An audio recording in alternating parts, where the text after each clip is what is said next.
Ipinahayag ni Interior Secretary John B. Cremulya na sa kabila ng speculation na nasa Portugal, si dating Ako Bicol Representative Saldico ay hindi pa rin isasantabi ang posibilidad na siya'y nakauwi na ng Pilipinas.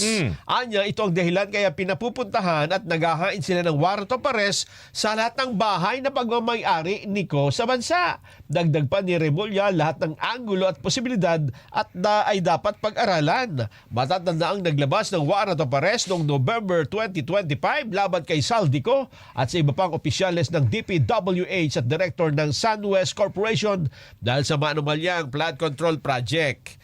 Kamakailan lang din ay naghain ang Sandigan Bayan ng kasong graft at malversation of public funds laban kay Ko at sa iba pa kaugnay ng 289 million pesos na halaga ng flood control project sa Oriental Mindoro. Yan pa lang yung kaso talaga. Oo.